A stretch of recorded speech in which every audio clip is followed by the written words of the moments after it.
We're on. So what's up, YouTube? What's up, Lab Everyday community? What's good, Duan? We're back here again, giving you that the IT career sauce. What are you saying, Duan? You good? IT career sauce in the building. What's good, family? That's good, man. All good, you know. I'm looking forward to today's session today. Yes, sir.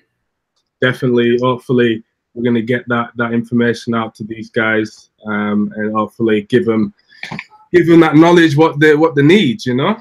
Yeah, man. I'm looking forward to it. I don't know what a homie at, but hopefully he can hop on soon. Yeah, we're supposed to be expecting Antonio as well. It might be his internet connection again. Well, hopefully he hops on soon. But without further ado, we'll jump in and we'll get started. So let's just jump on here. So today we're going to be talking about business consulting for success in IT. Now, before I start, I just want to thank everybody for tuning in. If you've got any questions, feel free to drop them in the chat section, and hopefully we can pick up some of those at the end of our session today. I've got the links in the description, so you can follow Duan on his channel. No doubt you're already following him, but if you're not, then links are in the description, so you can go out and follow Duan there, and also Antonio on Twitter. So please click on those. And also, if you're on Twitter, Instagram, Facebook, please reshare the link, and hopefully we get more people joining as well. Cool. So today's session, as you probably know, it's a little bit different. So we're actually delivering it today from my YouTube channel instead of Duan's YouTube channel. So this is something that we're trying to do, switching it up a little bit, and hopefully you know, get the viewers around. And when Antonio gets his channel set up as well, we should be doing some sessions with Antonio's YouTube channel as well. So looking forward to doing that. So with that, I wanted to give you something special today. I kind of dropped Duan and Antonio in it a little bit late because I kind of put together like a presentation, and hopefully we're going to give you this little bit extra today as well. Thanks. So, Duan, I'll jump into the presentation and we'll go through that, and we'll just go from there, and you know, we'll talk about, you know, what a consultant is, what a trusted advisor is, and how to become a trusted advisor. Then we'll talk about our experiences as well. Right, that's cool, man. I'm following your lead, bro. You got it. Cool. So I'm going to start by sharing a quick presentation for you guys. So let me just get that up. All right, cool. So you can see that. Yeah. All right, cool. So, okay, so I've put together a quick presentation for this session. So hopefully, you know, we can kind of break down into detail a little bit more about what consulting is within the IT industry. So let's just go through. Can you see my screen okay? Yeah. Yeah, I think they can see it, bro. Can you make the presentation full screen? Yeah, give me a second. Let's see if I can do that. I'll just stop sharing that, and then share it again.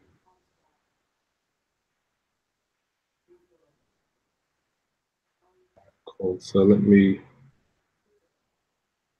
share it now. So can you see that? Yeah, we can see it. All right, cool. So is that bigger? Is that all right? Yeah, that's it right there. All right, cool. So let's start off with a definition of what a consultant actually is. So this is from the dictionary, and as you can see there, it says a person who provides expert advice professionally. And the reason I pointed this out was because there's some good synonyms below. One says counselor, expert, specialist, and I think they spelled whiz wrong. They're supposed to put whiz kid there, but you know, I'll let them off. And then we've got, you know, hot shot and so on. So that's basically what a consultant is, you know, somebody that provides expert advice. What is a trusted advisor? Well, a trusted advisor, this is a good quote that I've got from the sales blog. I'm not sure if any of you have heard of this before, but this is a good definition that I've found. And, you know, I'll just quickly read it, even though you can see it. So the words trusted advisor means that you have business acumen, which is very important. We're going to touch on this later on. It means that you have experience, the training, the knowledge, and the subject matter expertise to be trusted to advise your clients well.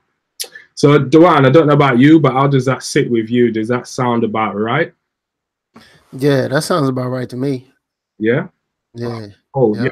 So, yeah, I mean, that sounds, you know, the reason I picked this out is because, you know, that kind of hit the nail on the head for me, especially with the business acumen. And with that, you know, we then need to look at, well, how do we actually become a trusted advisor? So these are a few things that I've pointed out based on training, etc., that I've done. And, you know, I'll touch on these and then we'll pass it over to Duane and let him touch on, you know, some and see if he's got any different viewpoints on this. So at the top, I've kind of put personal attributes. So, I mean, I've pointed out about 5 there. I don't know if you've got any more, Duane, that you want to add there, but I've got, you know, words. So, you know, when you're in front of a customer, what sort of words are you using in front of the customer to talk to the customer? You know, are you using words that you'd use with your friends on a weekend? You know, because, you know, let's face it, we've all got that kind of that slang or a different way of talking to our friends, you know, and that's not really the way that we should be approaching our customers. And then we've got tone. So the tone of your voice. So when you're speaking to a customer, we need to, you know, really address the tone, how we actually talk to the customer. You know, are you coming across as somebody that's aggressive? Are you coming across as somebody that's, you know, very shy? Because, you know, these are things that customers will look for, and, you know, it might put them off in terms of, you know, you becoming a trusted advisor. I mean, does that sound about right with you, Duane? Yes, that sounds about right. I mean, one of the things I can mention is that when you are a trusted advisor, is very important that you're confident when you are a consultant and you're in this position and you're in this role, because you're not going to know everything, but they're looking for you to provide that solution, to provide the not only the solution, but they're looking for you to know and have awareness of the company needs, where the company wants to go, and depending on what they're paying you for, to make sure that you're providing the service that they're seeking. So along with that confidence, you're not going to know everything, and if you don't know everything, have the awareness to be able to take a break or go consult with your team, but don't let the customer know that you aren't confident in yourself. Always display confidence. Yeah, that's a very good point. And yeah, I guess that moves on then to the body language. So, you know, when you're in front of a customer, you know, what's your body language like? Do you look as if you're reserved? So are you kind of, you know, stood behind something, or have you got your arms crossed as if to say you don't really care, or I'm better than you, you know, or have you got, you know, you're slouching if you sat on a chair, you're slouching, and, you know, that might come across as if, you know, you don't really care about what the customer's saying, or you don't even really want to be there, you know. So all these things that you might not be aware of, you know, customers are looking at this, people are looking at, people that are around, maybe in the meeting room, in the boardroom, they're looking for these signs, you know, especially if they're engaging with you and the company for the first time. They want to make sure that their money is well spent, as Duane said.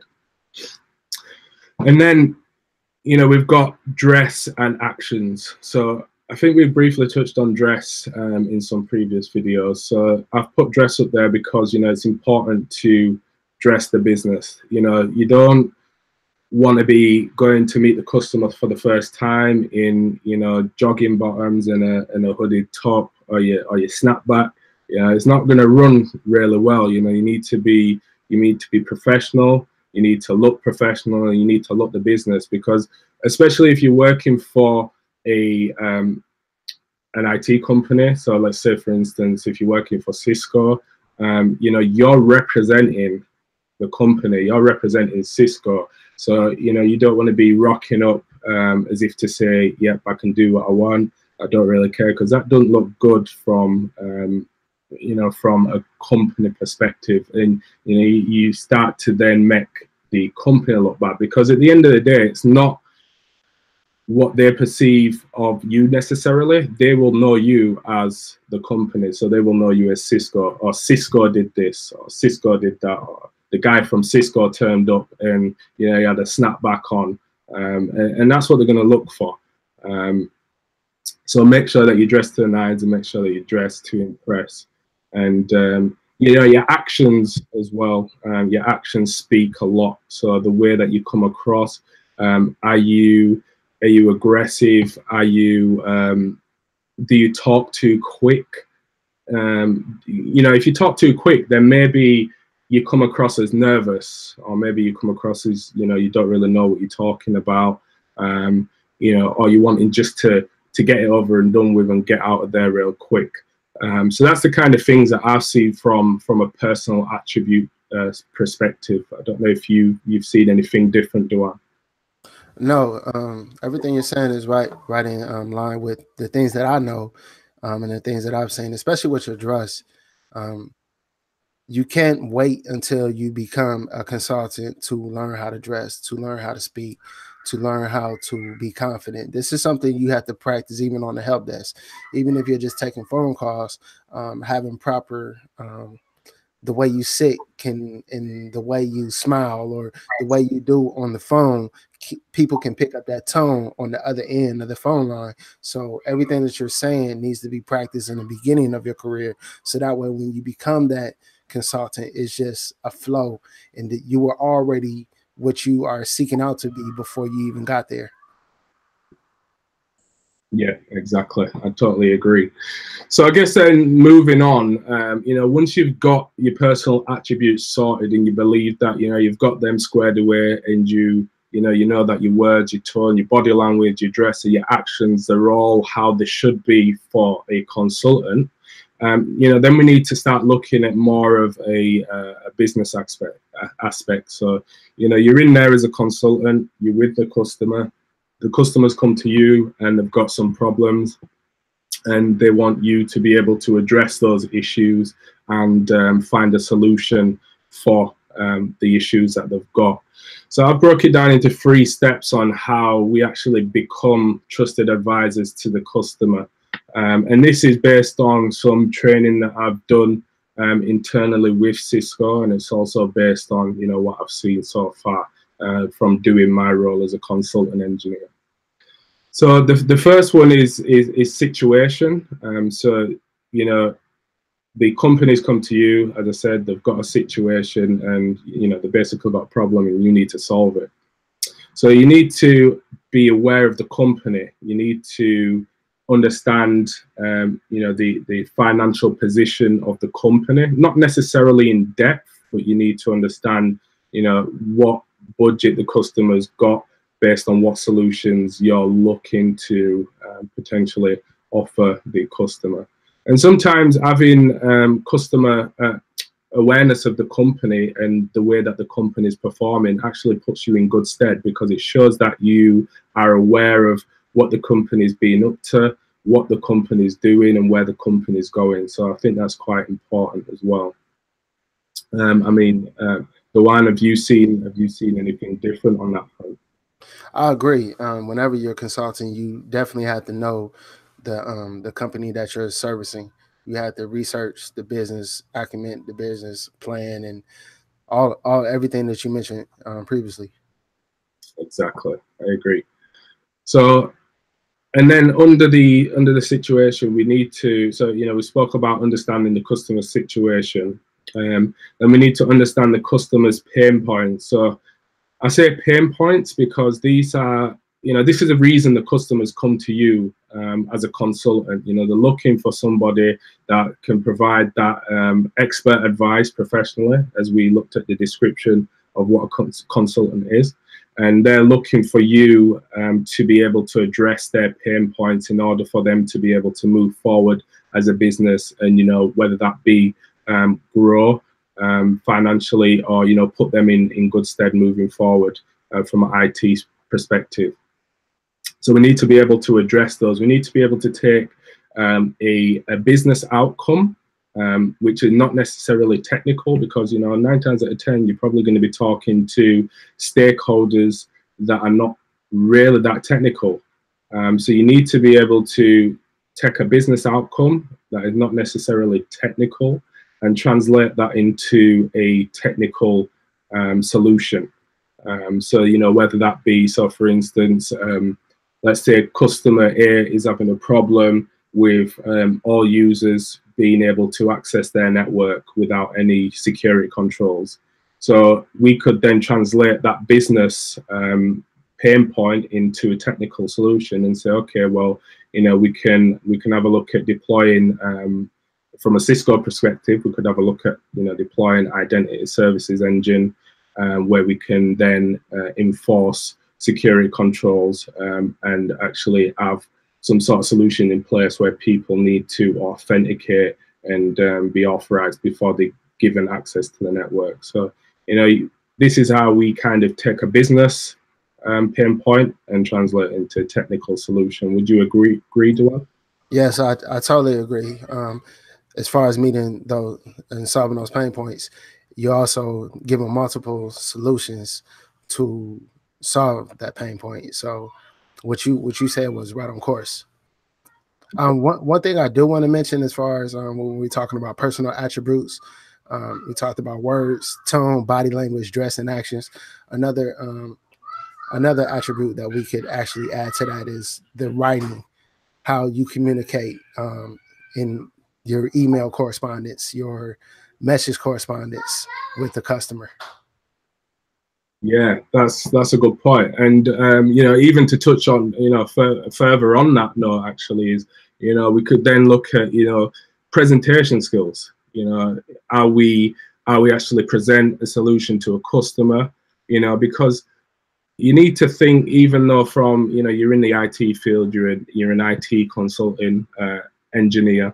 You need to realize sometimes that it's not only about being able to have that technical ability to get the job done. You need to be able to stand in front of a customer and give a presentation that is not necessarily technical, because the people that are actually there to listen to your presentation, they're not technical at all. These are people, these are stakeholders that have influence on the business. They drive the decisions in the business and drive the outcomes of the business.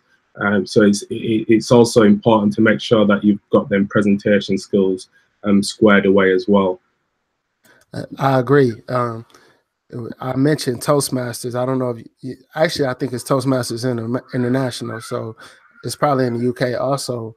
But that's a great way to build not only your speaking skills and your writing skills, but your presentation skills, because every meeting you have to read or present some type of literature or reading that you have read within the last week, or on the spot. You have to just kind of speak, and that will help you build that confidence that we mentioned before.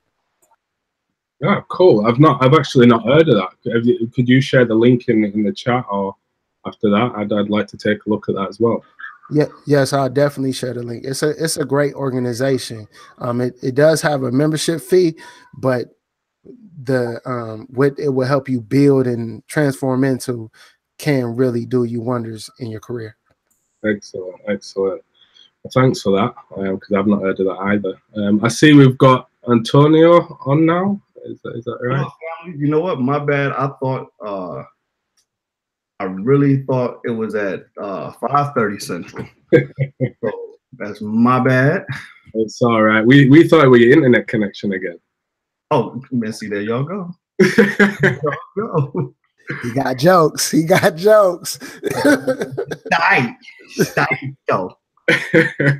That's cool. So yeah, we've just been discussing the personal attributes of what's required from a personal standpoint to become a trusted advisor, and we've just started to touch on, or just finishing off on the situation part of the presentation. Being able to understand the customer's issues and the reason that they've come to you, and being able to translate business outcomes to technical outcomes and vice versa when needed. Right. So yeah, I think moving on then, I think if we start to look at then, you know, solutions. So once we've identified the situation with the customer and we understand the pain points, and you know, this is kind of the middle ground. So the customer's now looking at you to actually find a solution for their issues. So we need to be able to develop a solution that will address the customer's pain points. So I kind of give you an example earlier with the ICE example. We need to explain how the solution addresses the customer's needs. So, you know, just because a customer has come to you doesn't necessarily mean they understand what products and services you offer. You know, it might just be that, you know, another company or a company that they worked for recommended your company, or it might be that they've kind of seen a solution that maps to your company, but they're still unsure about it. So you need to be able to, you know, going back to what myself and Dewan were saying about 5 minutes ago with the presentation skills, you need to be able to articulate that information from a technical standpoint to a more business relevant presentation or a solution to the customer, showing that it addresses their needs. And if so, it can also add value to you know, what they're trying to address as well. What's your two guys' take on that? Do you agree? Wholeheartedly, and that's exactly what I do day to day in my full-time job. Aside from the fact that I also have my own consulting practice on the side, you have to be confident in your knowledge of the technology and the confidence of the technology, and knowing how each piece fits into the environment and why it fits into the environment will help you to be able to have the conversation with the business people. Now, they're not going to come to you and say, the CIO, his directors, senior level managers, they're not going to come to you and say, hey, we want this 3850 switch here, or we want to put ICE in the network here. What they're going to come to you and say is, we have this problem. We need to be 802.1x compliant so that we're not out of compliance with the PCI organization or whatever. Or they're going to come to you and say, hey, we're spending X amount of dollars in having these PRIs at all of these sites. That's what they're going to come to you with, a business problem. They're not going to come to you saying, you know, how many routers, hey, we need to do a router refresh. They're not going to come to you with that. They're going to come to you with an actual problem, and you have to be able to understand that, okay, if I want to harden their network, this is how I can do it. And if we do it this way, how much is that going to reflect on their bottom line, if that makes sense? Yeah, definitely, 100%. What about yourself, Duan? Yes, and to piggyback off of that, not only how will this affect their bottom line, but how will this affect them 3, 4, 5, maybe 7, 10 years from now, if they want to expand for leave room for growth or something along those lines. Yeah, definitely, because you know, like you both kind of touched on already, you know, it's all about the return on investment. You know, the customer wants to see value in what they're paying for. You know, they want to see that this solution that you're giving them is going to last them not only a year, but for 5 years to come, or before the next network refresh that they have. You know, so it's important to make sure that, you know, you're finding ways to add value or to show value in the actual products that you're recommending to the customer. Yeah, right. Absolutely. And even with that also, in order to get to that trusted advisor point, because I see that's the slide we're on, how do I become a trusted advisor? Yep. It's also going deeper than just how do I configure this? Right now, everyone that's in the Lab Everyday community, you know, you guys have been focusing on configuring, getting faster, getting better, going deeper, and that's absolutely great. But if I was to ask any one of you, what replaced the 2900 series routers in a Cisco environment? If I was to ask you, when is the end of life coming up for this next generation of, you know, routers, switches, and firewalls? Do y'all know it? And here's why you should know it. Because as we advance in the technology, also the different things that you can do with them changes. So you got to stay on top of all of that. And you got to know what the next big thing is. You got to know what, not even what the next big thing is, but what the next thing is. Because becoming a trusted advisor, when you get into that meeting room and you're sitting there talking to them and they're trying to solve this business problem, you can say, okay, well, these 2900s are great. They're G2s, but they went end of life. They're going into support within the next 2 or 3 years, which means that if you keep them right now, that's fine. Your network is going to be great. However, 3 years from now, when something happens, or if something happens, TAC won't support it. You're at end of support now. Then they're going to say, well, what do we need to do?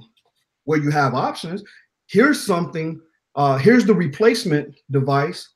And let me tell you a little bit about that. See, you become a trusted advisor by how effective are you in helping them to solve a problem. Yeah. I posted on Twitter recently the book, The Trusted Advisor. I read that my first week of Cisco. That was recommended to me, and I picked it up and I read it and have been digesting that. But there's another book that I started telling people about that's even more important: How to Win Friends and Influence People. That has nothing to do with being technical. That has everything to do with how do you interact with other humans. Yeah, that's by Dale Carnegie, and that's a great book. You actually should read that book because, like you said, how do you interact with humans, but not just on like a hi, how you doing, but on a business aspect, how to respond to certain situations that you may run into, you know, because you may be upset, but that doesn't mean you can just fly off the handle, especially as a trusted advisor or a consultant. You really have to know how to manage your temperament in that type of environment, because trust me, you're going to get in environments to where it's going to get hostile, and you got to know how to respond. You got to know how to communicate effectively to get your point across, because they may not understand the solution that you're presenting them, and they may not understand why you're coming with this solution. So you have to effectively be able to describe what you're presenting to the customer. Yeah, I agree. And I think also when you get to that point of where you've had a few meetings with the customer, maybe on the situation stage, build that rapport with the customer, get to know the stakeholders on a more personal level, not just on a business level, because moving forward, I mean, you're going to be working with these guys for the next 6 to 12 months, maybe even more. I mean, one of my projects I've been on, it's coming up to a year and there's still no end in sight. So get to know your stakeholders, your customers on a more personal level, because moving forward, it'll make your life a whole lot easier when it comes to dealing with situations where you're put under pressure, whereby you need to deliver something, or whereby the customer asks for something that you don't necessarily understand, but you need to be able to take that information away. You need to be able to speak to the customer and tell the customer, look, it's not something that I have with me right now, it's not something that I know right now, but I can certainly find out that information and get back to you. So because at the end of the day, we're all human. The people that we're dealing with as consultants, they're human, we're human. We don't know everything. People have got this perception of people especially from Cisco, people that work for Cisco, is that, oh, you work for Cisco, you know everything. And that's not the case. Nobody knows everything. We know what we're working, and if you don't use it, you lose it. It's as simple as that. So, you need to understand that at the end of the day, we're only human. Don't expect that people are, gonna make you put you in a spot where whereby you need to know everything, because that's not necessarily the case. You just need to know to push back a little bit, and come back with the information at the right time. And to that point, bro, you're 100% correct. But what I just heard you say was you have to be honest, and which means that you have to be someone of integrity.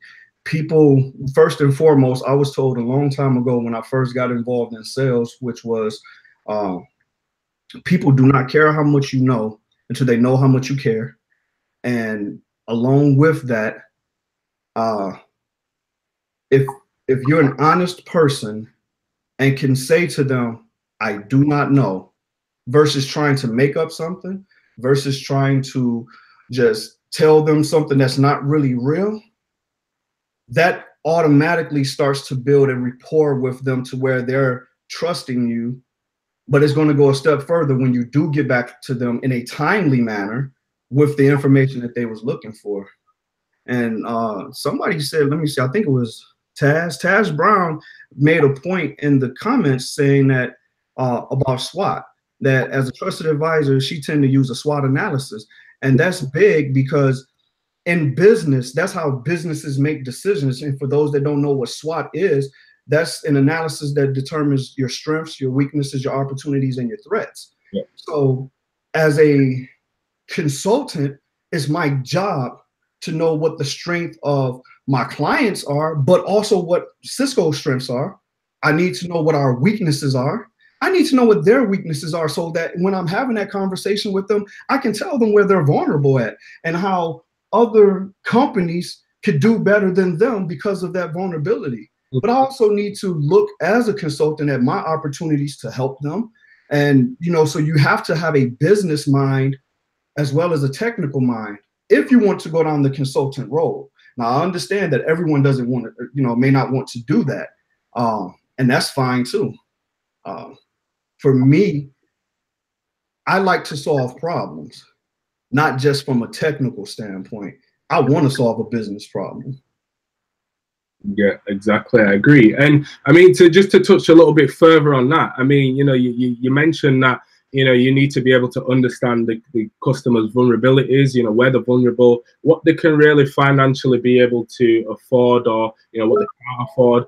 And, you know, you've got that opportunity there as a trusted advisor, as a consultant, to go in and, you know, the customer might only think that, you know, they've got one problem, and that problem is that, you know, they've only got one issue, whatever that may be. But then you might go in and you might actually identify, you know, 5 other problems. And at the same time, there, from a company perspective, you know, you're adding value, you're creating more value, because then you can recommend other products, other solutions to this customer, and, you know, providing that they've got the budget to do that. And, you know, at the end of the day, get more business and, you know, more opportunity. And at the same time, you become, that's cool. And at the same time, you're also showing the customer that you care, because, you know, you're not only going in there and trying to give them the solution that they think they need. You're actually analyzing, you know, look, what's their problem?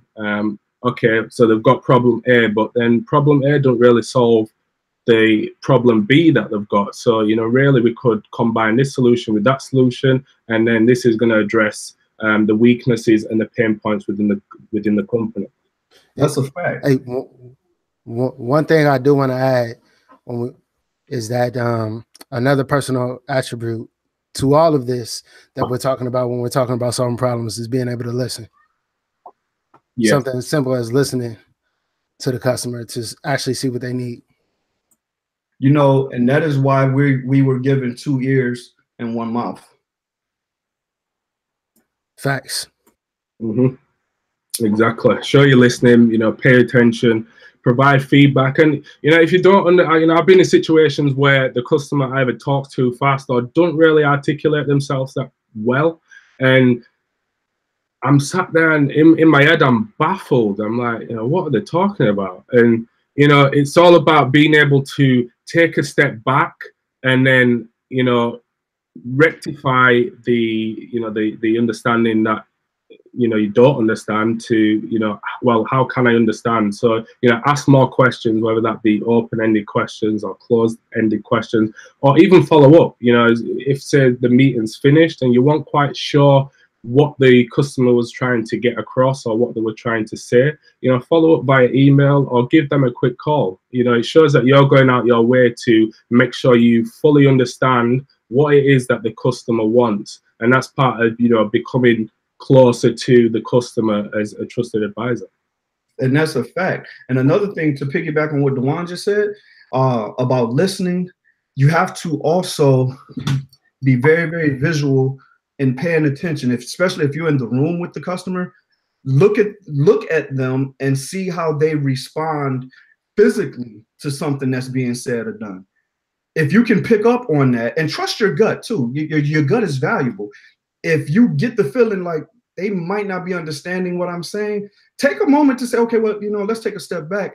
You know, Bob, it looks like, you know, you may have a question, you know, do you need me to clarify anything? You know, sometimes body language, which I see on there, is not just about our body language or as we would say in sales, it's not about our posture, not the way we stand, but how we maneuver, how we move. It's not about ours, it's about theirs. Mm-hmm. And if we can visually see, if y'all in a meeting with me and I'm looking for a consultant and I'm like, and I'm sitting there looking at you like this, that should tell you something. If I lean back while you're talking, that should tell you something. If I lean into it while you're talking, that should tell you something. That should say, okay, he's engaged. But if something as subtle as that, lean back, that should tell you, wait a minute, I just lost him. Mm-hmm. Let me go ahead and see what's up. Let me see why. Because especially if it's the key stakeholders in the room. Mm-hmm. And that take major confidence.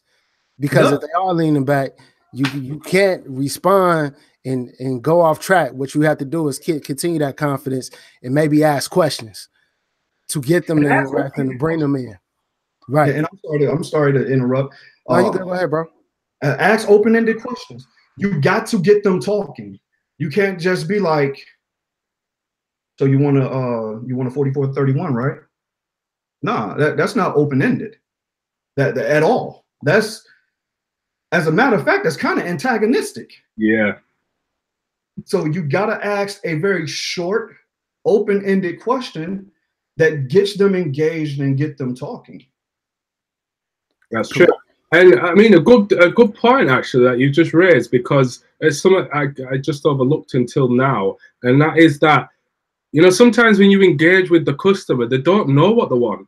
You know, they've reached out to a consultant because they have an issue, but they don't know how to solve it. They don't know what they want. So you can't just go to the customer and say, okay, I understand you've got this issue. Let me deploy this solution. The customer is just going to lean back and think, well, what's this? What's the solution? I don't understand what you're just saying that you're going to deploy a solution. You need to be able to, you know, say, okay, this is your problem. This is how we fix your problem. This is how we approach your problem. And this is the benefits of, you know, providing the solution to the problem, you know, because and one thing that I've realized throughout my journey is that, you know, sometimes when you're talking to customers, they need their hand holding because they don't know the direction they want to go. So as a consultant, as that expert, that subject matter expert, you're there to guide them to where they need to go because they don't know how to get there. That's a fact, 100%. And real quick, to piggyback on that, most people in general do not like to be sold.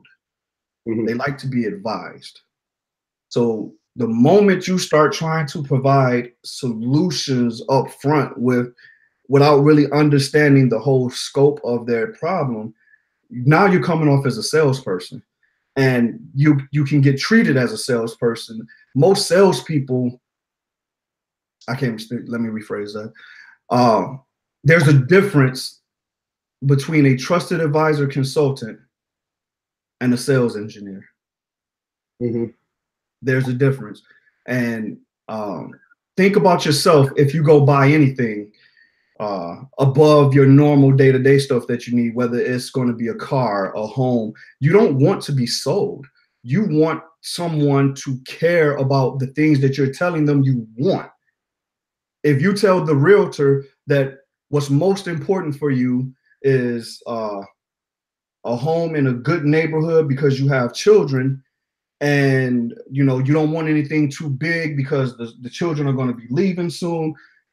How would you feel if every house they took you to was the high-end, huge, big dollar houses? You wouldn't like it. You'd be like, yo, they're not even listening to me. I told them that I want this. Like, yes, that'll fulfill your need of having a home, but it's not fulfilling your need that you told them what you needed, if that makes sense. Yeah.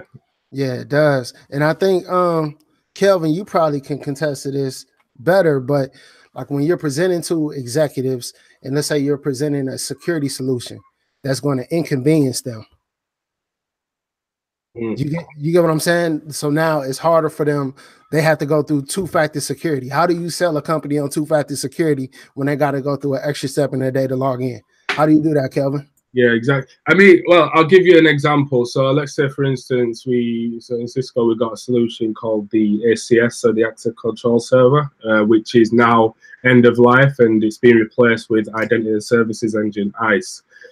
Now, I come across a situation not so long ago whereby a customer has, moved from the ACS platform to the ICE platform. So they understand, they've been working with the ACS platform for numerous amounts of years, so they understand, what the solution does. They understand that, all they wanted to do is move to the newer platform.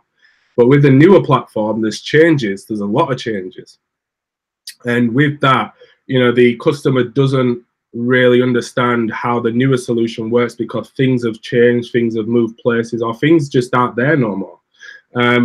So it come to a point where I had to give them a kind of like a knowledge transfer session of where things are in the new solution as opposed to where there was in the old solution. And this was over a WebEx, so it wasn't even face to face. And this is another thing that we should kind of talk about, because when you're delivering presentations over a WebEx, sometimes it's even more difficult because you need to be able to articulate this information so well over a presentation without physically being there, so that the customer understands. And with the session that I give the customer, yes, they understood a little bit more once I give them the overview, but there were still situations, or there were still questions that needed to be answered, or they just couldn't understand the new solution. So the question is then, well, how do you make them understand? How do you give them that information so that they understand how to use this new solution that they've just bought from your company for so many thousands or millions of dollars? How do you do that? And my answer to that is, well, you need to be able to deliver maybe a face-to-face knowledge transfer session, or you need to be able to provide them with a lab environment whereby they can play and break things and put things back together. It's as simple as that. Thanks. So yeah, so I think, yeah, that's the solution. We spoke about the solution for quite a while. So if we now look at the plan, we pretty much touched on this as well. The customer's on board now, hopefully at this point, and we need to now get the solution deployed. Now I've put in italics there. Now repeat while maintaining your technical ability. And Taz raised a good point in the chat, which I see not so long ago, and that was that not one customer is the same, and that's very true. So while you're repeating the steps of being a good consultant or a good trusted advisor, you need to understand that every situation is different. You might be deploying the same solution or hoping to deploy the same solution, but every scenario is different. Every customer is different. You might have more challenging customers with one company than you have with another company. So you need to be able to you need to be able to balance that and be able to actually get through that. And as I said at the end, maintain that technical ability. So you need to make sure. Antonio mentioned it not long ago. You need to be able to make sure that your technical skills are maintained while you focus on the business aspect of the job as well. Absolutely. This journey is not solely about one or the other. No matter where you go, I think even on last night's live, I had mentioned how if you don't want to just be technical, you can go down the project management side. But even them, you still have to be technical in the sense that when you're dealing with engineers and technical people and you're in the room with the customers who are technical, you still need to be able to speak the language. So this journey, you're going to have to keep sharpening your axe on both ends. It's the two-headed axe that we carry. On one end, it's the technical axe. On the other end, it's the interpersonal, personality, mental acuity side of the axe. So you're going to have to understand that and focus on both. And honestly, just really make a commitment that I'm going to keep learning. I'm going to keep, seeing what's new out there, but not just from a technical standpoint. Take some business classes. Go watch, I try to watch a TED Talk every workday in the morning. After I've prayed and meditated, I try to get me a quick 15-minute TED Talk in. And it's 100% to help me continue to keep my mind sharp, not just technically, but from a business standpoint too. Facts. You mentioned asking questions, Antonio. One of the things I found, a lot of times when you're providing solutions, you have what you call separation of duties. And so if you are interacting with other teams, be curious about what they do.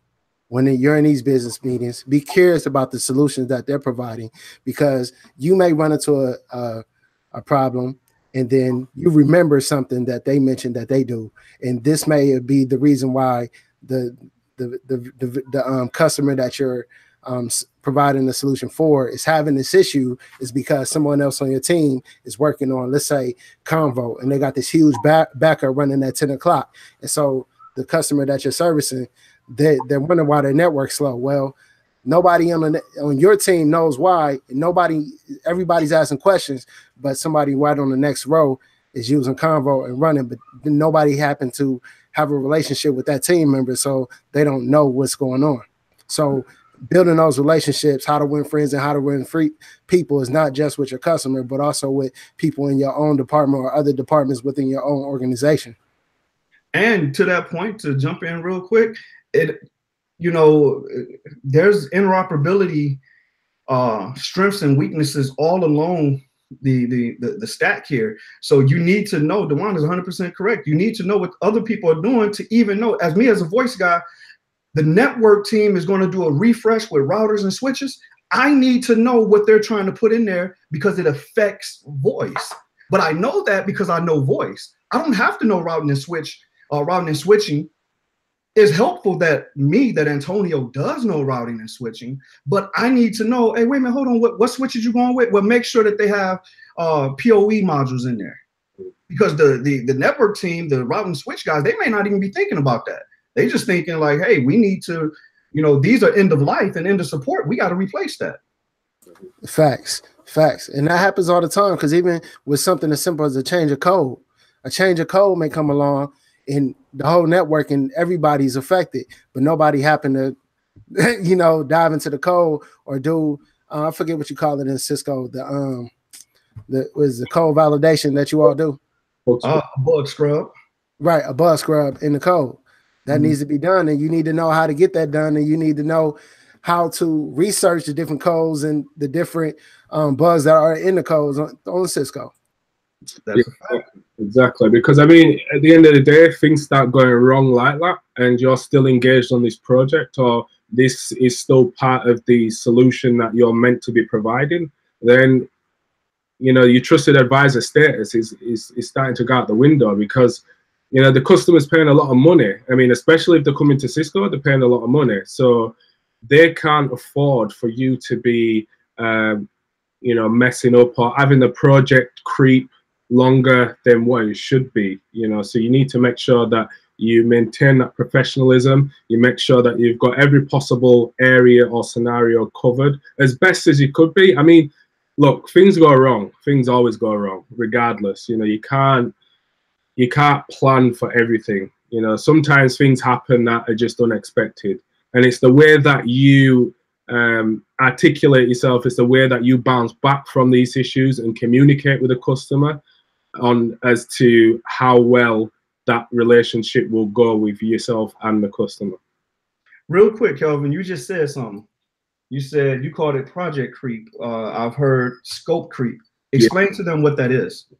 So scope creep, it tends to happen quite a lot, and scope creep is whereby you're engaged on a project, and let's say for instance a project is 6 months long, or it's supposed to be 6 months long, and you've already agreed in something called a statement of work what you're going to provide the customer in terms of solution and knowledge transfers, documentation. It's all agreed in there, and how long the documentation is going to take, how long each step's going to take. Now, scope creep occurs when the customer, or sometimes even yourself, you decide to do that little bit more that's not really included within the scope of the project. Or the customer will come to you and say, well, okay, so yes, you're providing us with this solution, but we also see that this solution can provide X, Y, and Z. We'd like to try that on our network. Well, okay, but this wasn't part of the original scope that was agreed when the statement of work was signed. So, you know, we've kind of got a crossroad now. Well, what do you do? Because your customer's coming to you as a trusted advisor, as their consultant, and they're asking to try new features on your product. But you're saying, well, that's not in the scope of the project. So how do you get around that? And speaking from personal experience, I mean, you need to be able to just, you know, let the customer know, say, look, that's not within the scope of this project. It would be an extra piece of work. If you are interested in that, then, you know, we could create an additional piece of work for that. Or you could guide them in the right direction in terms of documentation, or places where they can find the information required so that they can actually go away themselves, if they've got an internal team or somebody that's capable of actually enabling that feature. But in terms of the project and what's been agreed with the company and what they're paying for, that's what you should stick to, because the moment scope creep occurs, you can get yourself in so much trouble. You can get into, so there are legal ramifications, because the statement of work is a legal binding contract that amongst customers is signed by their legal departments as well. Not right. Just, you know, I agree that I'm going to hire Dewan's company to do this, but now we both got to get the lawyers involved. So there's legal ramifications, but there's also financial ramifications, because when Dewan said that Kelvin is going to be able to do this, I agreed to a certain price to pay for the expertise of Kelvin. But now that I'm taking him away from the hours that he's supposed to be spending doing this, and I got him doing something else, well, now as a customer, if I can get him to do more without paying more, of course, that's what I want. But Dewan's company, on the other hand, now they're getting my services, not just because consulting is not just about equipment. That's so little to it. It's about services. So now Dewan has to deal with the fact that I'm stealing from him. Man, if you are a consultant, let's say you have your own business. Let's talk from that aspect, not working for a company, but that statement of work needs to be clearly defined. Clearly defined. If you're out there consulting, it needs to be clearly defined. Now, if you run into your project and they're asking you to do more than what's in the statement of work, now you're going to have two things that you can do. You can say no, or you can go ahead and do it because you want to build that relationship and continue a business with this company. But you're, like Antonio said, you're taking the risk of them continuing to ask for more than what's done. And then before you know it, you're in the rears of your contract. Yeah, exactly. And not only just that, you know, I mean, let's say, for instance, like you just said, your own business. So let's say it was your own business. You've got a new business and you're trying to build rapport. You're trying to build your reputation as a good consulting company and as a good engineer. And you agree to do that additional piece of work. Not only, like you say, is the customer always going to expect that, but you can end up doing a piece of work that you seriously underscope, and it turns out to cost you a lot more money out of your own pocket, and the customer's not going to pay because they've already signed this statement of work of what you've agreed to do. But as soon as you step outside that and you start providing them with extra services, and you start a job where you're halfway down the line and you realize, whoa, this is going to take me an extra 6 months and an extra thousands of dollars or pounds, it's too late to turn around because you're actually already involved with it, within their network, and you might have deployed something that's just not, you just can't take it back out as easy as you put it in. So you need to really understand that as well. And you also raise a good point, Duane, about saying no. It's okay to say no. Everybody needs to understand it is okay to say no, but it's the way you say no. It's the way you come across when you're saying no. That's the important part.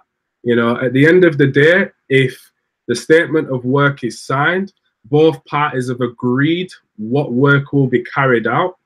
You need to make sure, as a consultant, as that subject matter expert, you stick to that statement of work and the customer understands why you're sticking to that statement of work. Facts. Yeah? Taz mentioned to, I believe she said to under promise and over deliver. Mm-hmm. That's something you should always do. But as a consultant, one of the things you should also do is when you're done with that project, provide documentation so they don't need to call you back. Let them fully have an understanding of what you implemented so they don't even have to call you back, because they will call you back. That you gave them such good service that even though you gave them everything they need so they don't need to call you back, they'll still call you back because they know that you'll get it done, and you'll get it done right the first time. And let me throw a disclaimer out there, because yes, that's one of the mantras that we've always had in business, is to under promise, over deliver. However, here's the caveat, because I'm sure somebody's going to say, but we just talked about scope creep. You have to do it in the confines of where you're not in breach of contract in either way, in either direction. Right. So keep that in mind, that you want to give them the absolute best service that you can, that you are technically able to do and ethically and legally bound to do. Right. And all of that is going to come with your clearly defined statement of work and understanding your costs. Because if you don't really know what the cost of a project is, you're going to have to eat that cost if you sign that statement of work. Mm-hmm. That's a fact. That's a fact. And remember this, the moment that there's a work stoppage, that means checks are no longer getting cut. And to go even deeper, if you happen to dive into government contracts, you probably won't get paid to 30, 60 days after the contract is completed. So if you're signing that statement of work and you're looking for that paycheck 2 weeks out into the project, that's not the way it works in consulting. And to go even deeper, depending on the statement of work, you might only be paid on deliverables. So when you deliver your first, say, customer requirements document, you'll get paid. When you deliver your high-level design, you'll get paid. Right. When you deliver your low-level design, you get paid. When you deploy, you get paid. So it's on you to make sure that this documentation, the deliverables are delivered as per SAL, because if you're not within the deadline or you're out of the deadline, you're not getting paid. And if you're working for yourself, even worse, because you need the pay, you need the money. Facts. That's a fact. That's a fact. So you decide, it's okay. It's all well and good if you're working for a big company and you miss the deadline by, say, a couple of days. No one really knows. You're still getting paid. It doesn't matter. But if it's your own company, you need to realize that until this document is delivered and signed off by the customer, you're not getting a penny. Yep. Yeah. Then you got to understand how to set up a bank account and, you know, a business bank account, and how to be able to accept credit card payments in all these different areas that you're going to have to research, because you're not getting cash and they're not cutting you no personal check. You're going to need to know how to accept a purchase order, a PO. I would highly recommend investing in yourself and take a business class at the local community college. Go to a business seminar. That's an investment in you. I agree. And you know, sorry to cut you off there. I mean, in terms of actually the business class, that's a very good point you raised, because when I did my consulting program, as you've done as well in Cisco, one of the things that we focus on is the financial aspect. So understanding balance sheets, understanding cash flow, you know, understanding all that good stuff there. And, you know, none of it is technical, it's all business related. So the better you understand that, the better that you can actually be a consultant and even run your own business. Yeah, and if you decide you want to run your own business, go ahead and get you a prepaid legal service and get a relationship with some lawyers, because you're going to need that. You know, you can't just be out here looking at documents and be like, okay, this looks good, and signing it. You really need to know what you're signing and what you're walking into. And like I said, with that statement of work, don't play no games. Don't play no games. Understand the cost. Understand what you have to deliver and what they're expecting you to deliver, and what you're promising in that statement of work. Now, there is one saving grace to that statement of work if something happens to change. It's called a change management request, or a change request. Document it, get it in a change, have both parties sign, and also have your lawyers look at that if you're a consultant for yourself, and have in there what it's going to cost. So to that whole, you know, we can't, you know, sometimes you have to say no. Kelvin said it's in how you say no. And one of the ways that you can say no is, well, we can't do that under this statement of work, but what we can do is go ahead and get a change request started. And once the change request is signed, we'll go ahead and get that taken care of for you. So you said no without saying no. But you also said we'll get it done and it's going to cost this, without saying we'll get it done and it's going to cost this. In business, that's how you should respond across the board. Not say no, give people the option of, you know, option B. Like, no, I can't do this, but you can contact this person, or you can do the change request, or you can, you know, get this solution. That to me, that's the way you provide business. But hey, Kelvin, Tom, we're talking about business management, and I see Carl asked a question. Do you recommend doing a business management course or a degree? Personally, whatever works best for you. I'm working on a degree. Mine is in innovation and entrepreneurship, and I have to take a lot of business classes. But that's just me. I want the degree for other personal reasons. If you just want to take a business class, do that. My opinion is just get the knowledge. It doesn't matter. Like, don't get hung up on one or the other. Get the knowledge. Yeah, and in America, we got organizations like the SBA. Find you a mentor, and you can shortcut a lot of that. You know, if you got those questions, and take some business classes. They got boot camps all across the map that are just business boot camps. Attend seminars on business. Get around business people, and then that's how you can get your education. You don't necessarily have to go to college and get a degree. You can take a course or courses, get your mentor, just like we're mentoring you. You know, watch other YouTube videos, hop on every live stream you can that have people that are where you want to be, and then that's how you can get educated in the domain you're looking to get educated in. Yeah, I agree 100% with both of you and what you're saying there. And, you know, again, what Antonio said, I think it depends on personal preference. I mean, for myself, you know, an MBA is something that I've actually been considering. And because that's more of a personal level for me, I actually want to get my master's. But get the knowledge. Like Antonio said, you don't have to do a degree. You know, there's plenty of courses online on different websites where you can look at business management, you can look at project management. It's all online. There's a wealth of information online. You know, one thing I realized when I was doing my degree is that I got my, you know, I got the assignment brief, I got a lecture, and that was it. You know, go away and do the work. And over time, I realized, I was like, whoa, I could really find all this. I could be doing this without paying for a degree.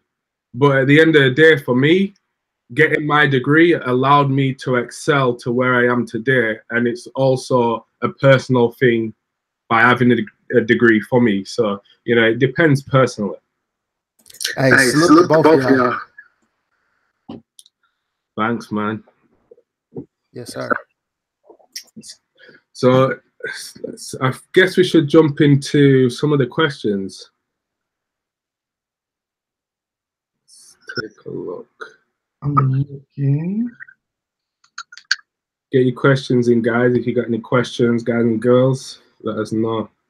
Definitely throw some in the chat. It's looking like we pretty much hit on a great. Hey, Kelvin, can you throw the link to Toastmasters in the chat? We mentioned it before, but so everybody can have it. Yeah, let me put that in there now.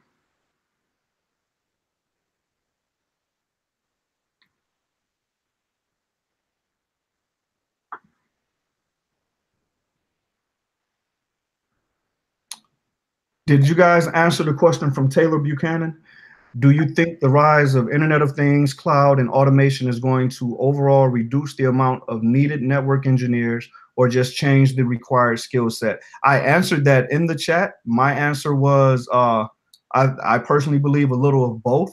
What do you guys take on it? Or did you already cover that? I think it's just going to transform. I mean, look at VoIP, what VoIP did to telecom. It didn't eliminate telecom engineers. They just transformed to VoIP engineers. And to that same point, it didn't eliminate PBXs because, right, you know, at the end of the day, there's still going to be PBXs out there, still going to be POTS lines, plain old telephone service lines out there, actual physical lines, T1s, all of that. So, you know, to piggyback on what Dewan is saying, there's going to be a transformation. Last year at Cisco Live 2017, our CEO said that the network engineer of the future will be a hybrid engineer, someone that is able to do networking, but someone that is also able to do scripting, someone that is also able to do development. So all of this is an evolution. Yeah. You have to understand where you want to fit in at, and then go ahead and make your mark. Hey, here's a question I have for y'all though. When they mention development, what does that actually mean? I understand what the scripting mean, but for those that want to say a network engineer as a developer, what does that actually? What will you actually be developing? So, if you think of this, if you think of any other type of developer, you know, you're speaking on, let's say, a software developer, but also think of a developer a real estate developer. Okay. They create. Mm-hmm. So as a software developer, you're going to create software. You're going to create things within the software. You know, if you think about where routing and switching has gone from the CLI, which is the command line interface where you're configuring there, to where it's now being pushed through what's called SDA. That was all software development. Mm-hmm. You know, that software defined access, where now that piece is what's doing a lot of the moving. If you think about it from a voice standpoint and a technology like SIP and how that's an industry standard, not just something that Cisco decided to use, but you know, how do we make things fit into these different architectures is what being a developer to me means. How are we going to fit into these different architectures? What can we create? Or look at the base of the word, develop. What are we going to develop that does that? So what you're saying is that networking, how the infrastructure always fit into the network. So what you're saying is now the network is going to fit into the infrastructure. What I'm saying is, if I'm understanding that thought process, there's no more segmentation now. Right. We're all one big happy family. True. Your thoughts on that? Yeah, you know what? I see. I mean, it's happening. We're seeing it now. It's happening, and you know, even in my role at the moment, I'm deploying security solutions, and 9 times out of 10, our solutions are deployed in a data center. And you know, I'm starting to see now that the way this software is being utilized to interact with our devices, it's a lot more easier now. We've got things like API, we could do API calls, etc. It's a lot easier now to do that with devices, whereas previously it wasn't. The underlying network foundations are still there, but like Antonio said, there's a different way to do that now. We used to do it, you know, we still do sometimes do it via the CLI, but when you're talking about SDA, like software defined access, this is all done via software. So what happens is you fire up the controller and it pushes the config out to the devices. No more need to jump on the CLI and you know do the configs manually. But in essence, I don't think for a long time, regardless, we will be replaced, because even though we've got software, I mean, from a security perspective, I'm not going nowhere anyway, you know. But I believe, you know, if you're looking at the routing and switching, the foundations, the elements are there. They're always going to be there, and they're not going to change. It's the way that we do that changes. You know, you still need somebody to understand the technology. You still need somebody to understand the protocols and what it's doing. It's all well and good that a device can go ahead and push all the config that's required, but you still need somebody to be able to make sure that that config is the correct config. Now, to understand that, you need to make sure that you understand networking. So you still need a human body to do that, regardless. That's my opinion. And that is a pure fact. That's why some of the people that were, you know, stressing about all of the changes, even in my domain, which my primary domain is collaboration, when we started sending stuff to the cloud, a lot of people in the field was getting scared. And I'm like, okay, they're still going to need an intelligent person to at least design it. The way that it's implemented is all that's changing. Understanding the technology, you know, a device can't do that. And, you know, we talk about the cloud. You know, people are getting scared about the cloud, or the cloud's changing things, but the cloud is another data center. It's just hosted somewhere else. So the equipment is still there. The cloud is not in the cloud. The cloud is a data center. So regardless, the equipment is still there somewhere. You know, it's disappeared and just gone into the cloud. It's there. Facts. And a lot of companies, depending on their side, are bringing a lot of the cloud back on premise.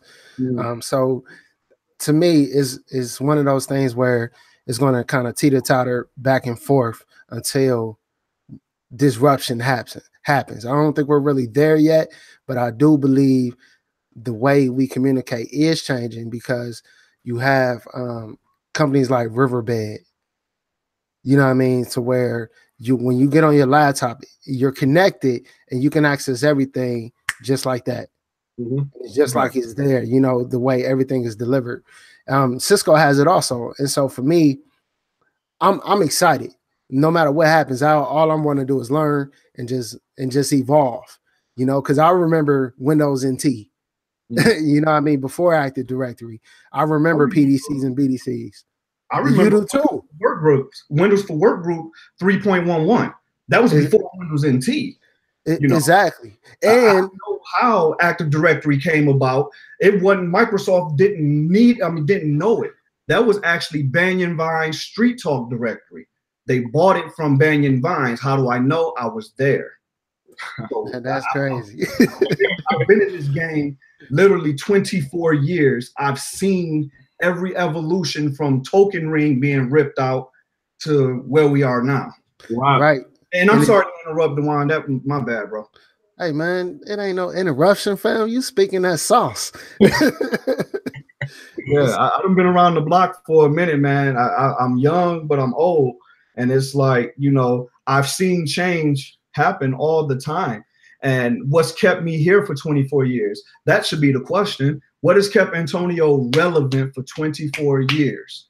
Learning and evolving and growing. Yeah, exactly. If there's one thing that the community does is always keep yourself relevant, like Antonio said, regardless, you know, keep yourself relevant, keep learning. Don't just think because you get a CCNA or CCIE or CCNP or any other CompTIA certification or what, don't think, right, okay, I've got that, I can sit back and relax now, because that's not the case. Why do you think that the exams require that you recertify after 2 or 3 years?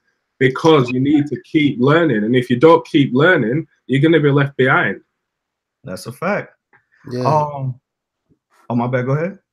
No, go ahead, bro. Deidre Mullen asks, I got a pre-sales network engineering position offer, but I really love the technical aspect of things.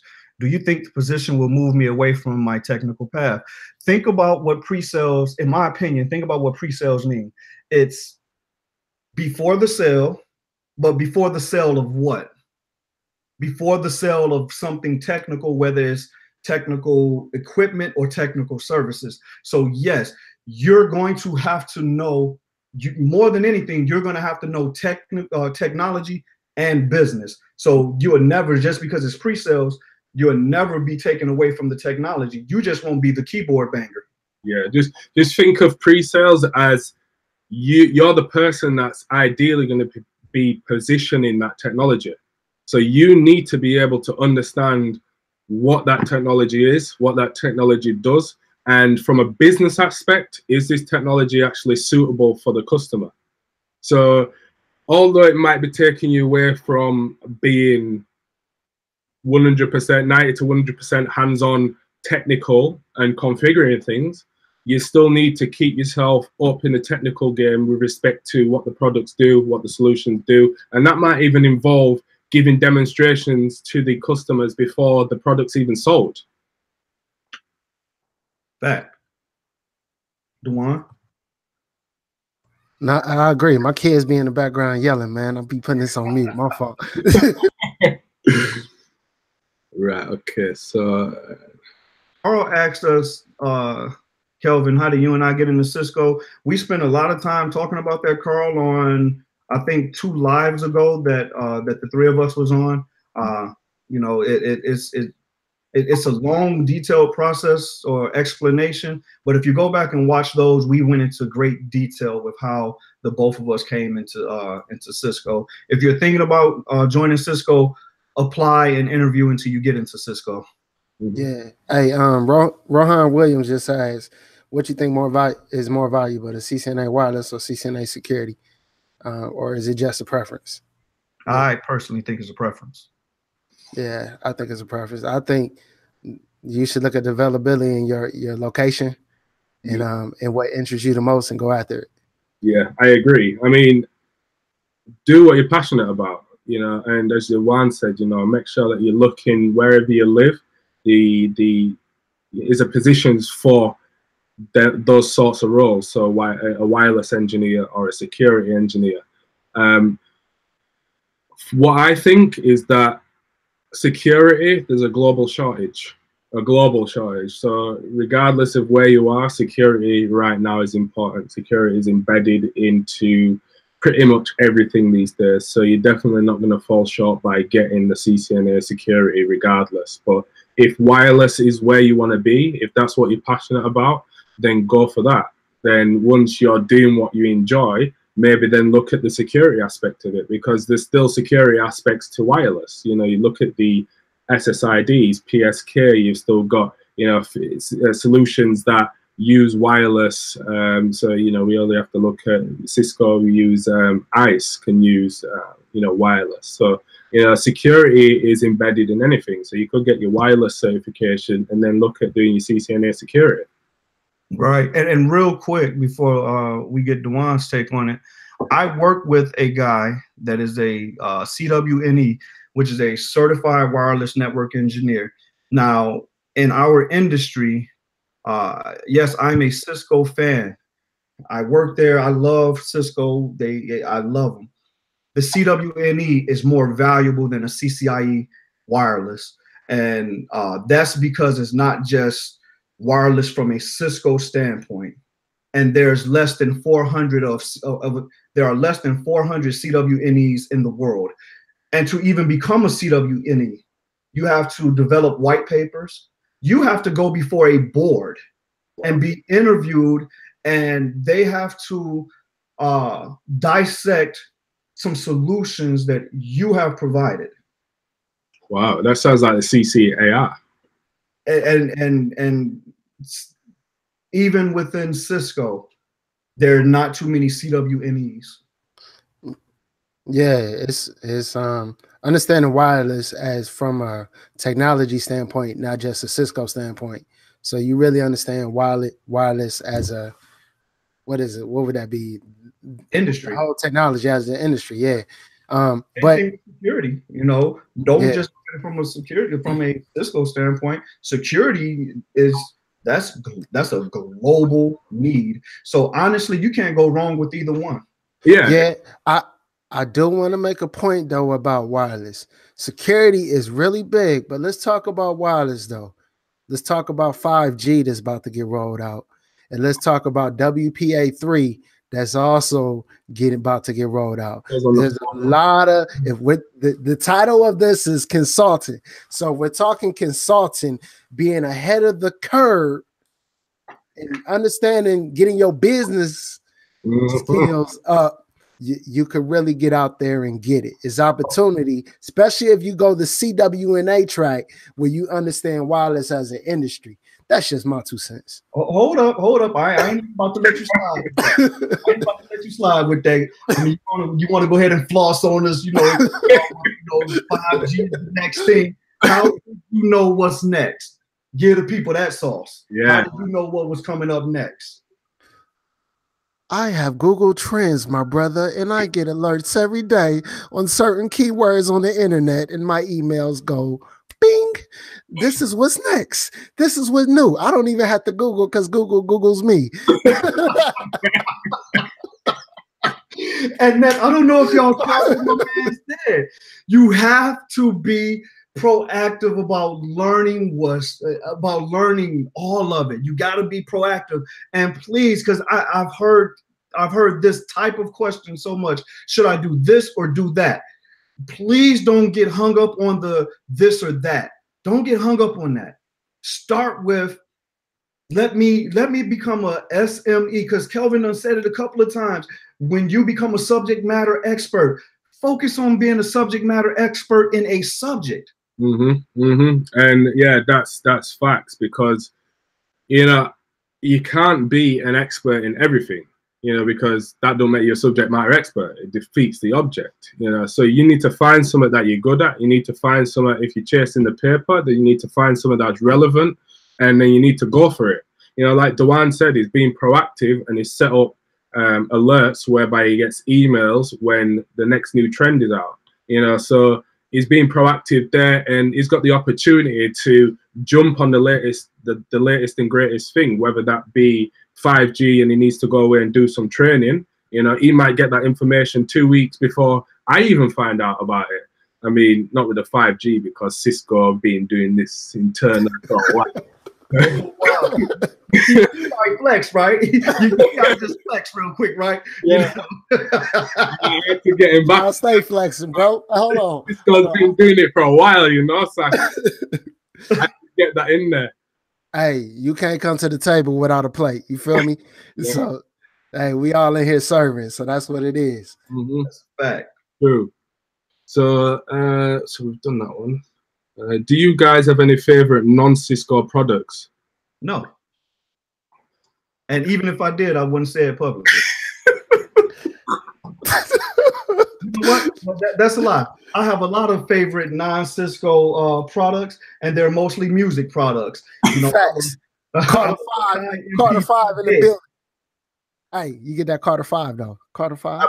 Listen, the Carter 5 is fire, but I'm telling you, if you didn't get that Logic, that Young Sinatra 4, Logic, he slept on, bro. Logic. Shout out to my fellow Aquarius. Him and J. Cole, both of them dudes are slept on highly.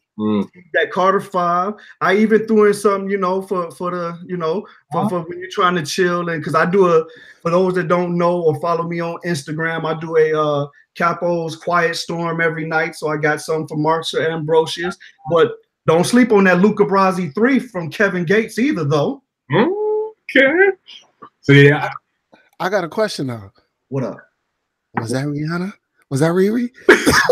Nah, that ain't my baby. That ain't my baby. That's Marcia Ambrosius. But you know, don't from Florida. Is she from Florida? Yeah. Yeah, I love Florida, bro. Shout out to the UK. That's Kelvin's side. Nice. Yeah. What about you, Duane? Have you got any favorite non-Cisco product? Man, look, everything I got in my crib is Cisco. Even my shoes is Cisco.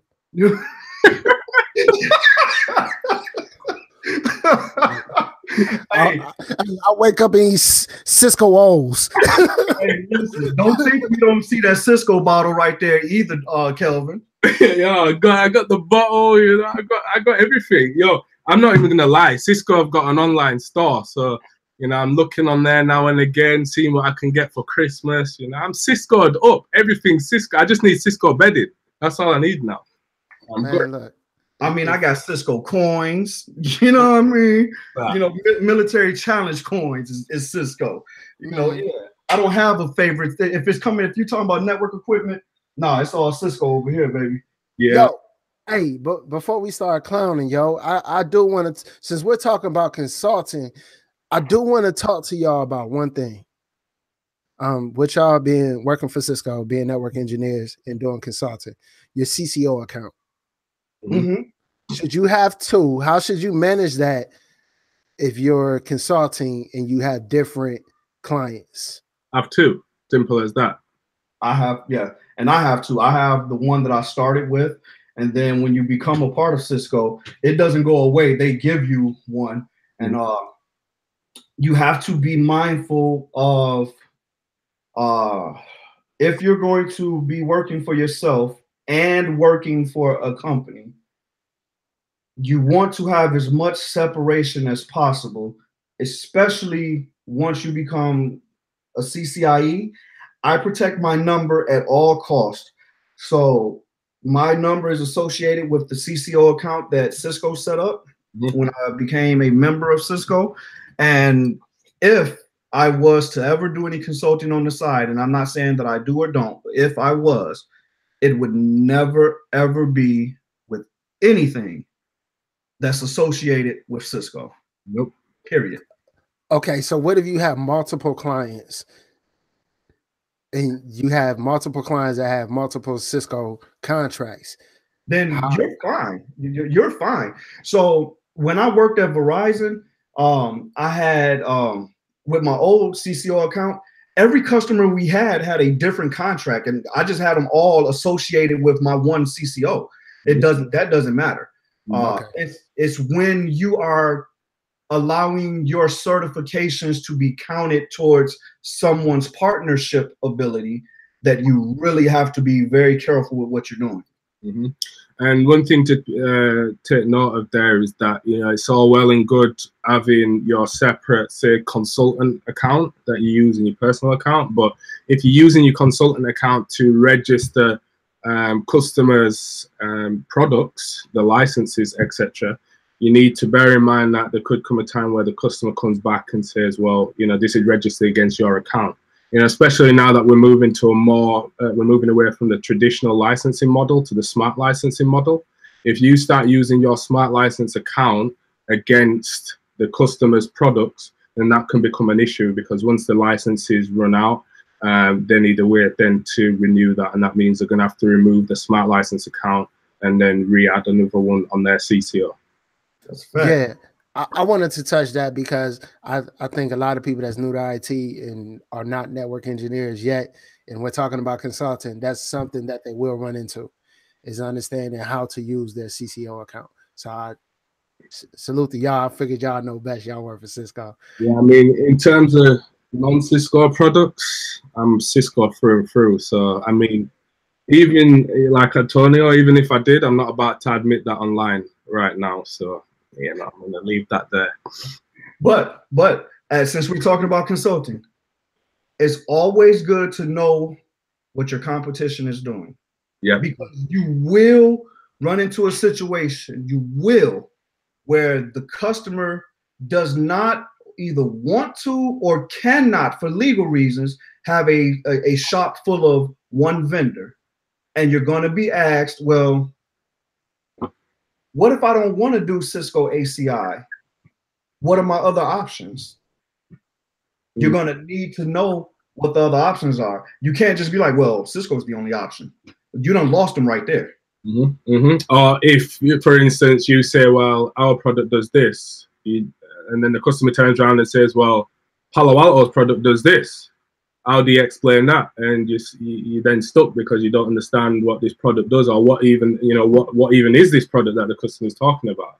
You know, so you need to, you know, it's a very good point that you've raised there, is that you need to understand the different vendors, the different competition that's out there as well. Yeah, and along with that, this is kind of, I guess, along with that, non-competes.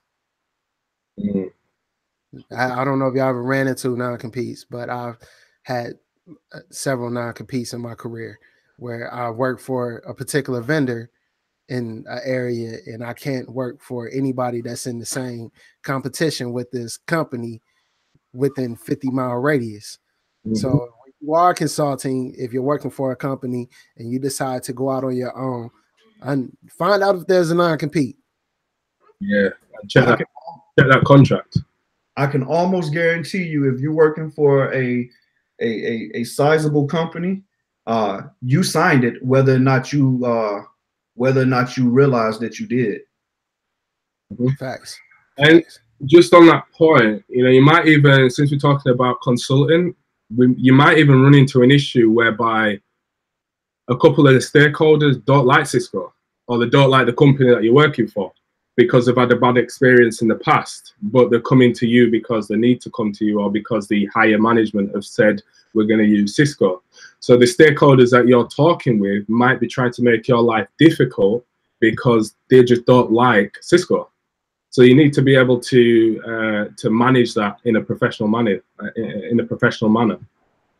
Yep.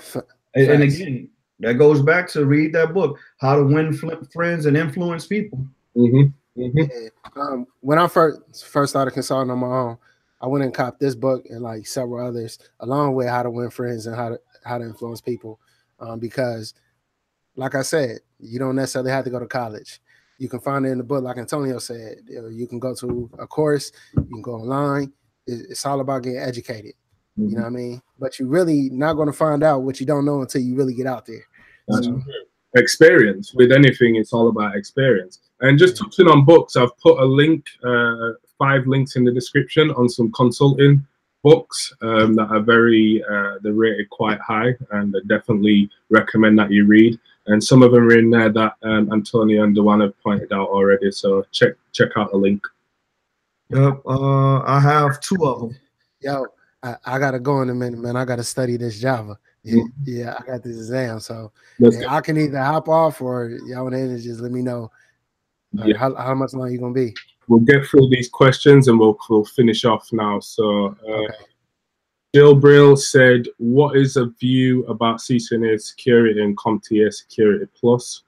I think we've pretty much touched on that, and that is, you know, personal preference. Go with what you feel is relevant. I personally think that the CCNA Security is harder than the CompTIA Security Plus. I would agree, and just keep this in mind. Also know what market or segment of the industry you want to deal with. If you're going to deal in the government segment, the Security Plus is mandatory. Yeah, and when you're dealing in the government segment, you have to learn how to do bids, contract bids. So that's a whole different. It's a whole different ball game when you're in that arena, and that's when we start talking about a whole nother segment, because we can do that all day. And I don't think I've seen any more. There's one, it looks like from Amar Roki, I think. What would be some good lab practice for ICND1? Go to cisco.com and look at the configuration guides and examples for the different technologies and different routing protocols, as well as look at the frequently asked questions of each routing protocol. Those are all free, and do a Google search for different labs. Yeah, definitely. And if you're part of the Network Academy, you've got access to all the packet tracer labs there. If you're not part of Network Academy, I believe you can still download Packet Tracer, and there's a lot of labs that you can find online for free that are compatible with Packet Tracer, and you just open them up and you'll be able to do the labs. Yeah, it's a lot of free content, even if you're not a part of Network Academy. There's a lot of free content there still. So. YouTube, Twitter, there's, I mean, just the internet is huge with people doing everything in the world to help, and there's so many people that have lab scenarios. Follow good people on Twitter. I know that I forgot his name. Sharpie and Inface Brief. He's been doing live labs. Yeah, him. I was gonna say him and Palmer CCIE. He does challenges, you know, weekly. Jump in on some of those challenges, and just you don't necessarily have to be a part of it, but you can see what the challenge he throws out and say, okay, let me try that. Let me see if I can figure that out. Yeah, and next week I'll be doing some live labs on the CCNA security side. Yeah, I'm gonna go ahead and put myself out there and show my vulnerabilities. Now I don't want y'all to be hitting me with no Kali Linux. You know what I mean? When I put that ASA online, you feel me? Hey, you know what? I don't know if y'all understand how big that is for someone to be open with the entire world about their vulnerabilities. That's huge. And that speaks to something I read in the comments earlier about ego. That shows you the level of integrity that this man has. Yo, we absolutely gotta support that, and we gotta fuck with that with him. I agree. Language, but you know, I'm a Marine, I cuss. 100%. So yeah, I mean that's what it's about, though. You know, getting out there, and you know, any downfall, I wouldn't necessarily call them downfalls, but anything that you don't know, you know, you learn off each other. So I might call out something that could have been done better or done a different way, and then you know, you improve for next time. You know, I'm not perfect. You know, nobody's perfect. So what I'm trying to get across is that we don't know everything. You know, I'm still going to make mistakes on some of the stuff I do, or the way that I deploy something might not necessarily be the right way to deploy something, or the most efficient way. But you know, that's how we learn, and we learn with experience, and we learn with time. Yeah, I'm gonna be on your blog, bro. Yeah, it's all there, man. Whatever you need, and any information you need, just shout me out, man. I'm there. I'll give you as much. I don't think the community know how dope your blog is, family. It's super dope. I told you, man, when I first said I'm gonna do the CCIE security, that's how I even came across Kelvin. I was just doing a Google search, and I was like, oh, okay. Yeah, this is legit stuff right here. Yeah. I appreciate it, man. I appreciate it. And Antonio, you're going to be getting your YouTube channel up soon, aren't you, running? Yeah. Mine is going to not just be technical related. It's going to be a little bit of everything. I figure I've had enough experience in life to where somebody can learn something. If I can just help one person, then excuse me, my job is done. So I'm coming with that sauce. I'm coming with that sauce on everything from what's going on with me out here as a grown ass man with kids in college, and I'm in college too, sitting in classrooms with 18, 19-year-olds, and I'm getting made fun of because I'm the old guy. Hold on, bro. Hold on, bro. We don't shoot low around here. So when you say just help one person, you did that 100 times in this live stream. So let's keep it 100, man. You out here to help thousands of people, Man, if not hundreds of thousands of people, brother. Stop it, bro. I know you humble, man, but let's be real about what we out here trying to accomplish, bro. Okay, so since we're gonna put it out there, I need to, when I kick it off, which is going to be within the next 2 weeks, maybe 3. I need 1,000 subscribers. Man, that's done. That's All done. that. Yeah. If y'all really mess with the squad, if y'all really mess with the 3 of us, if y'all really about that lab every day, about that networking for the culture, and y'all really with the sauce, y'all gonna not only subscribe, but y'all gonna tell somebody else to subscribe, and y'all not gonna stop until I reach the first 1,000 and then 10,000 and beyond.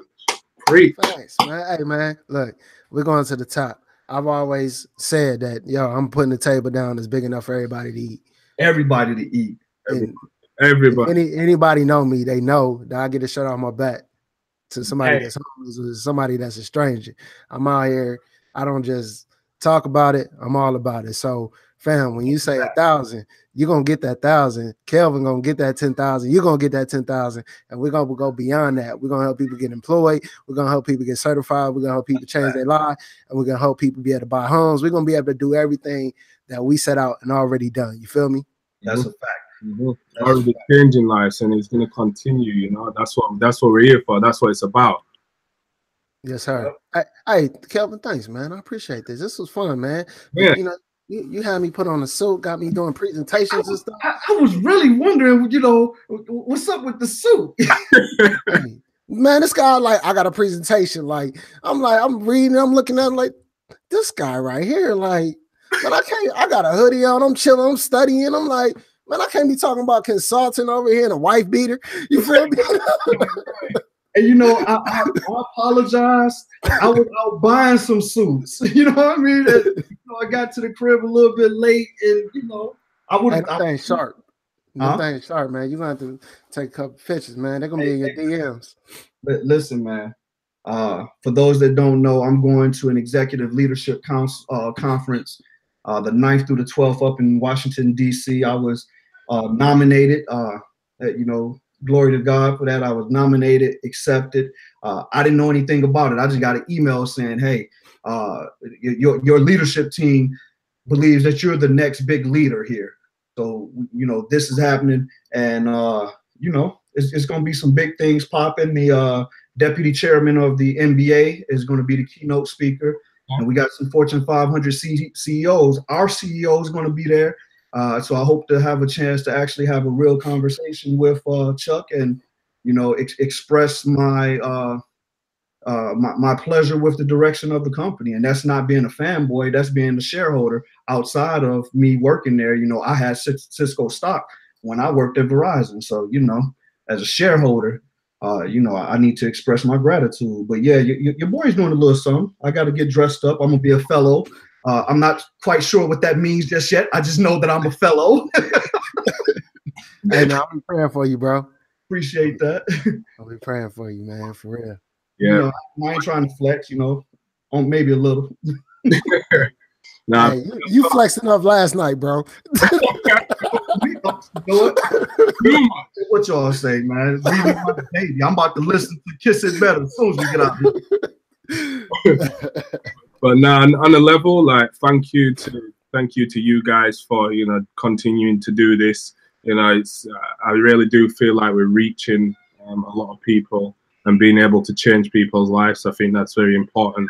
And thanks to the Lab Everyday community, you guys are great. It's great to see how everybody comes together and shares that information and helps one another out and helps each other to reach the goals. And I'm seeing a lot of people are starting to pass those certifications now, which is it's brilliant. It's just so good to see.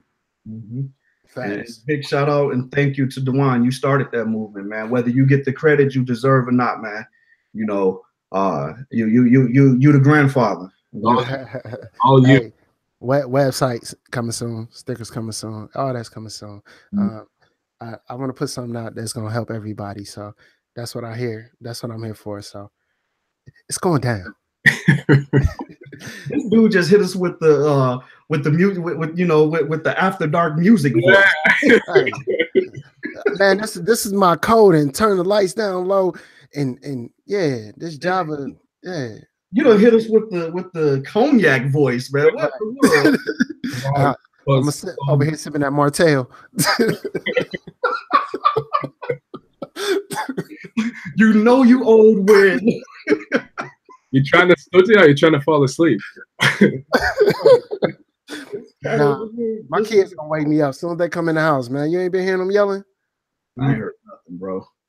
Well, this mic, this blue ice note. What is it? The blue ice? You got the same one, Kelvin. It's a great microphone. Yeah, mine was delivered today, and I forgot that when I went out of town, I put a mail stop on my mail. So I'm mad, wondering where it is. It's at the post office. I pick my stuff up on Monday. Yeah, hey, me and Kelvin was talking about before this. I'm gonna get out of here in a minute, but hey, me and Kelvin was talking about before this. You know, we resetting up our internet, man. You need to set up your own little lab and your own little domain and all that stuff. Mm-hmm. Man, Kelvin upgrading over here, boy. I got a couple of domain names that it's gonna be doing. We're talking about in the house. We ain't talking about. We talking about in the house, bro. We talking about in the house. We got DMZs over here. No, wait, I'm gonna show you my topology. Hold on. Here we go. I should have logged off. Yo, get the whiteboard ready. Here we go. Oh, that's another thing. If you ain't got a whiteboard in your office, man, grow up with your whiteboard. I've got the whiteboard there, but this is. I mean, I've just drawn it rough, but this is kind of like my topology of like my home network. It's a bit. Man, I'm gonna go get mine. I'll be back. Hey, don't laugh because I'm busy at the top. Cash at the bottom.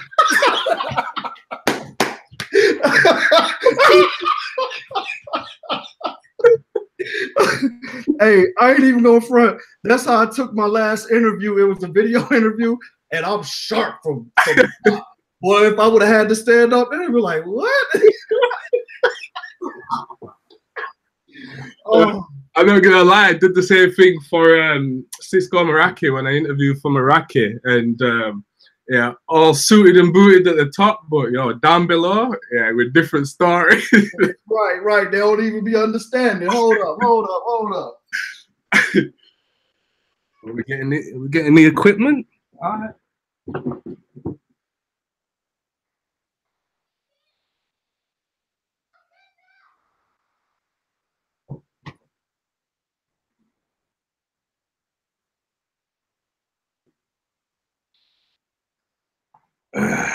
Cisco.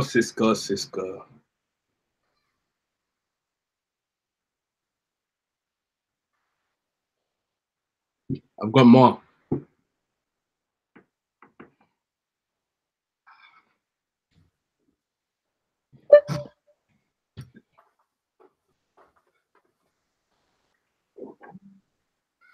Oh, I know. Is this dude grabbing the phone? Come on, man. Is this dude really grabbing the phone? I just wanted to show you the phone that I've got. That's all. Every year, every day, I got to prove my love. I've got the nice one, I've got more. Hold on, I've got more. Oh, that's a nice one. That's a nice one. That's the same one. Oh, okay. I'm just saying. But do you got one of these? Hey, I do got one of them. Hold on. It's right here. Hold on. Can you see that in the background right here? I've got one of them. Oh, you got one of those?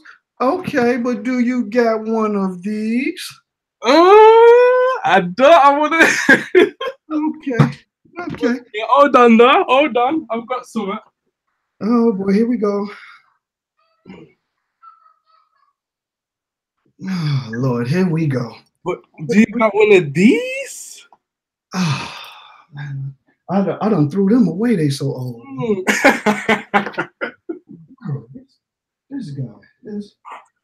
I mean, I actually got a whole call center in my house, bruh. Okay. I got the wireless controller, you know. Oh, that's what we doing. We talking about the wireless controller right there. Oh, okay. Let's see here. This is a. You got boxes. I got boxes too. I mean, we got. Hold up. Boxes too. Hold up. Wait a minute. See, I didn't want to have to do that. I got boxes I ain't even open. Hold on. Hey man, y'all over there having flex. I mean, we got. Which access? At this point, which you want? Man, I can't even find my network diagram, bro. Like, this is crazy. I thought you were going to get your lab. Man, nah, man. I was ready for my lab last night. I mean, we got transceivers as well. So we got little SFP transceivers. Let me see. I mean, this is a wireless control. I mean, this. Okay. Let's open it up. I mean, since I got the 2500. Can you match the 2500? Hold on, man. I got brand new plastic. Okay. Mine the 2504. What's that? Okay. This is a 2500 series. So this is the 2500 series controller. Yeah. Mine is too. But you see down there at the bottom where it says 2504. Yeah, 2504 as well. Okay. I've got the same. You ever been to a dice game when you run out of money? I'm looking at everybody else. That's how I feel right now. I just walked into the strip club. I ain't got no ones. Like, no. Hey, that's what you got. Oh man, hey, look, I got to run to the bathroom real quick. Right. Look here, young blood. That's too rich for my blood. I'm not. I mean, we'll leave the other boxes closed. They're good for now. I couldn't even find my diagram, man. Y'all over here, I'm flexing rim. Y'all making me look bad. Next time, I'm gonna make sure I'm in my lab. See, you did the presentation because you knew I would come out here ready, bro. You think he's slick? He thinks he's slick. Listen, that dude, man. The whole thing was just straight flexing on us, bro. I just wanted to show you my diagram. That's it. Like, right. I just want to show you my diagram. One said we're redesigning home networks, and we're redesigning home networks. That's it. Hey Tom, man, I didn't know you was coming and changing to Miami Vice. You went over there, got a jacket. You know what? Melissa said I'm underdressed right now. Hold on. We really about to do this. We really about to do this. Hey, Kelvin, don't come out in no shiny suit, dog. Yo, man, these dudes are y'all catching this right now? This is hilarious. They're gonna make me go change. You know what I'm saying? But thank y'all for tuning in. I hope y'all are enjoying this live stream. If yours ain't got your name in it, don't talk to me about it. Your suit really got your. I knew it. Both of y'all looking like y'all in Miami Vice. You see the name? Okay. I mean, I've got a permanent marker. I can put mine in there. You know what? I'm gonna put my name in mine too. I mean, I've got all the stitching inside. It's a very vintage shirt. This suit. I mean, I got the button there. Yo, hold up. If your suit ain't got your name in it,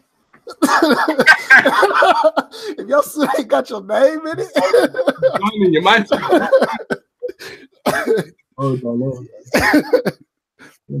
They got no sticky notes on your desk. You was not doing business. What's good?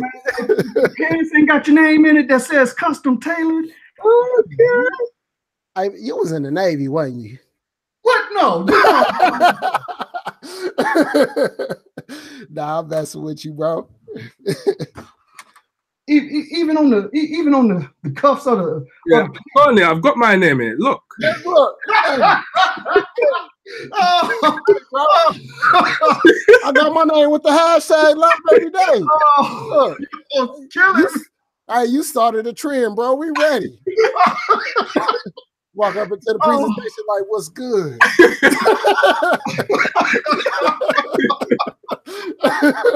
Oh my God. Yo, did I just take a I can't with you. Oh. You better file. Sure, man. Let me go ahead and put this away, man. Y'all, you know, I'm out here, you know, with cat cards and cat card readers. Quit playing, man. Oh man, this was fun. I needed this last 2 nights, man. Oh, I hope y'all enjoy these live streams because it goes down. They do, man. Yeah, these mics need to be on demand. Like you either here or you not. If not, right. It's I don't know. You know what they need to? You know what they're gonna need to start setting up alerts somehow so that they know when we going live. It just automatically alert them. Yeah, and you don't know which channel it's gonna be on. It's a surprise. So you're gonna have to be down with the squad. You ain't down with the squad. They've got to press that notification bell on the top of on YouTube, and then you should get notifications. So depending on who's going live, you're gonna get a notification. If you haven't tapped that bell, then you don't know who's going live. Hey man, that's like you're in an infomercial, dog.